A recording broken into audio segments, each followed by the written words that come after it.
Le 2 mai 1968 est organisée à l'université de Nanterre une journée anti-impérialiste. Le lendemain, le doyen Pierre Grappin décide de fermer la faculté. Spontanément, les étudiants vont se retrouver au quartier latin et à la Sorbonne. C'est le début de mai 68, mouvement contestataire qui aboutira à la plus grande vague de grève de l'histoire du pays. On en parle aujourd'hui avec Gérard Filoche. Bonjour, vous êtes membre du bureau national du Parti socialiste et auteur de mai 68, Histoire sans fin aux éditions GoSwitch. Alors, c'est la date du 2 mai qui est retenue par les historiens pour marquer le début du mouvement, mais en fait, à Nanterre, ça chauffe depuis un bon bout de temps, il faut le dire. Quel est le message profond des contestataires ? C'est la société de consommation, l'autoritarisme et le régime gaullien ? Sans doute tout ça, mais moi, je note pas la date du 2 mai. Si vous voulez que je vous dise où commence mai 68, selon moi, ça commence avec la grève des mineurs en 64. Parce qu'il y a un mouvement ouvrier qui précède et qui va monter après la guerre d'Algérie pendant 3 à 4 années, avec des grandes dates. Il y a des manifestations unitaires, le 17 mai 66 et le 17 mai 67, contre les ordonnances de Pompidou et de Gaulle qui s'attaquent à la sécurité sociale. Vous avez des très grands conflits à la Rodiaceta, à Redon et à la Savième. Les premières barricades de 68 ne sont pas des barricades étudiantes. Ce sont des barricades des jeunes ouvriers à Caen, à la Savième, pendant 8 à 10 jours. Caen est quasiment en état d'insurrection par la jeunesse. Et c'est pourtant, oui, le mouvement étudiant qu'on va retenir, que l'histoire va retenir. Parce que la jeunesse, elle est toujours par rapport, disons, au salariat, elle reflète, elle est plus vive. Elle est plus spectaculaire et plus rapide.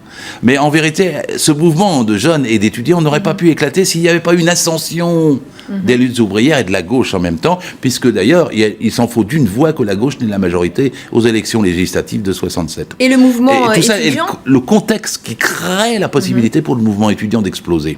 Et à son tour, le mouvement étudiant, par son impétuosité, c'est-à-dire à partir de ces manifestations de l'UNEF et de la fermeture de la Sorbonne. Moi, je suis à Rouen, je suis en provincial, on a une discussion avec mes camarades de l'UNEF, je suis au bureau de l'UNEF, pour savoir si on appelle à la grève générale, ils disent non, on est à la veille des examens, ça va pas marcher, ça va pas prendre. Je ne sais pas pourquoi, tout à fait partisan de cette grève. Je vais peindre avec un de mes amis, grève générale à l'entrée des facultés le dimanche avant que ça ne reprenne, et puis évidemment on va s'adresser à tous les étudiants, et ça va prendre comme une traînée de poudre. Et ça va prendre aussi grâce aux leaders très charismatiques. On a un Daniel Cohn-Bendit, un Serge July. Je n'en crois pas une seconde. Je veux dire, d'abord, je ne connaissais pas Cohn-Bendit. Et puis quand on l'a connu, si on parle depuis Rouen, il nous paraissait plutôt insupportable et on se demandait pourquoi ce Ludion prenait tant de place et ne reflétait pas nos revendications, ni nos revendications comme étudiants, ni nos revendications comme salariés, comme ouvriers et employés, à partir du moment où la grève générale est sortie. J'ai toujours pensé que la mise en avant de Cohn-Bendit avait un petit quelque chose d'artificiel contre la puissance de la grève qui s'est développée après. Pourquoi qu'on parle d'un étudiant alors qu'on a une offre à 11 millions de grévistes ? Excusez-moi, on l'aurait oublié, le mouvement étudiant. Et je dis toujours, il y a eu un mouvement étudiant en Allemagne. J'y suis allé manifester, moi c'était en février 68, avec Rudi Dutschke. Le mouvement étudiant allemand était beaucoup plus fort que le mouvement étudiant français.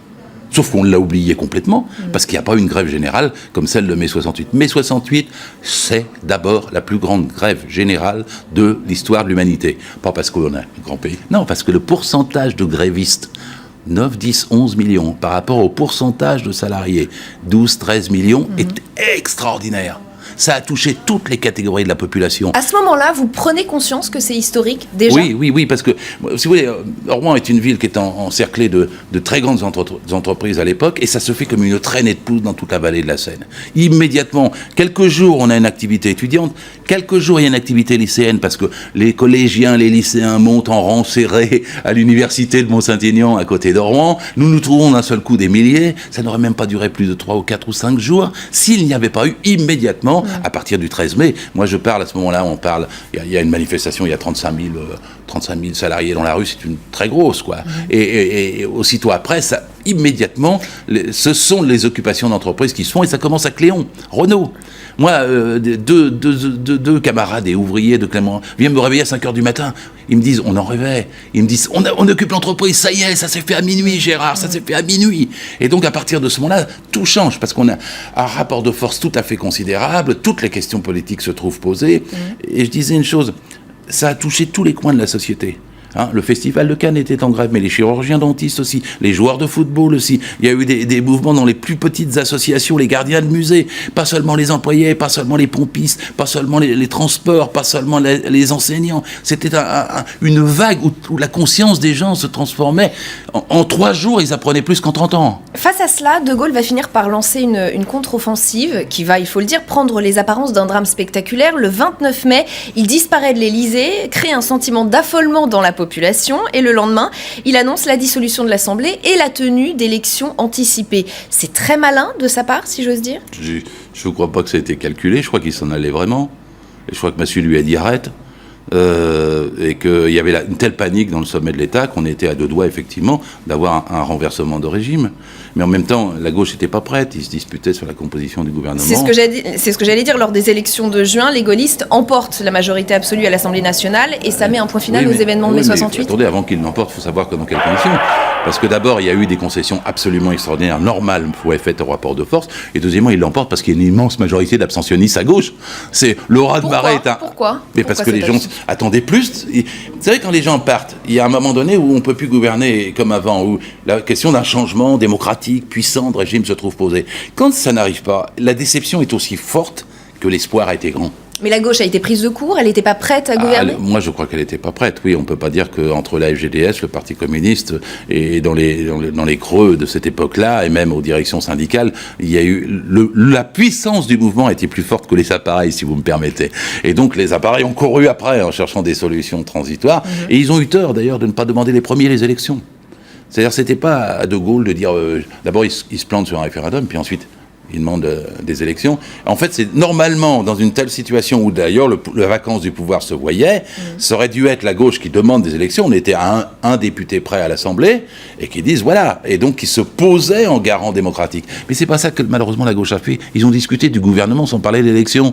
Ils se disputaient déjà les sièges. Il fallait être démocratique, il fallait être confiant, suivre le mouvement et être démocratique vis-à-vis de lui.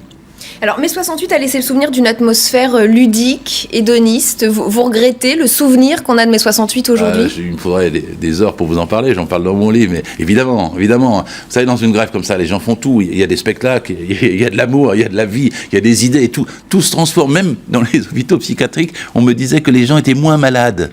Parce qu'ils regardaient plus la société. Il y avait une désaliénation de la société. Je peux vous raconter une anecdote. À Rouen, on faisait comme partout en France, on avait occupé une espèce de grand... c'était un cirque en dur. Il y avait 3000 places quand même. Et donc tous les soirs, on fait un meeting, on descendait, la salle se remplissait, 3000 personnes. Et moi, j'étais môme, il fallait parler à 3000... J'étais pas tout seul, heureusement. Il fallait parler à 3000 personnes, donc on était intimidés, le micro marchait pas. Puis il est arrivé une enseignante qui dit... je voudrais vous parler, elle était intimidée aussi, je voudrais vous parler, vous savez, tout a changé depuis 3 semaines. Moi, mon métier, j'y croyais plus, c'était dur, les parents d'élèves venaient pas discuter avec moi, les enfants, il y avait 2 chaînes de télé, les enfants regardaient la télé, mais m'écoutaient moins, etc. Et alors... tout a changé depuis 3 semaines. Maintenant, les parents viennent d'eux-mêmes. Les enfants me posent des questions. Ils sont beaucoup plus éveillés qu'avant. Je me dispute plus avec mon voisin de palier. Je suis à un arrêt de bus. Il n'y a plus de bus. On me prend en voiture. On cause comme si on... Alors, elle décrit ça. Tous les gens sont... Et alors, elle dit, qu'est-ce que vous pouvez faire pour que ça dure ? Et je me rappelle parce qu'on s'est tous regardés pour lui répondre. Je crois qu'on n'a pas fait des bonnes réponses. Mais en fait, quand même, elle manifestait l'espoir qu'il peut y avoir dans toute société, encore aujourd'hui. Parce qu'il y aura d'autres mai 68. Gérard Filoche, si je vous demande de terminer cette phrase, le 2 mai 1968, c'est le jour où, que me répondez-vous ? C'est le jour où des étudiants se sont mis en phase avec la grande grève des salariés qui a marqué l'histoire de notre pays, et c'est pour ça que je dis que c'est une histoire sans fin. Parce qu'il y a eu d'autres mouvements après, jusqu'en novembre-décembre 95, et il y en aura d'autres que les jeunes se rassurent. Ils vivront un mai 68 bientôt et il sera porteur sûrement d'encore de meilleures réalisations, de meilleures transformations sociales que ce que nous avons aujourd'hui. Merci Monsieur Filoche d'avoir été mon invité dans Le Jour où. L'information continue sur LCI.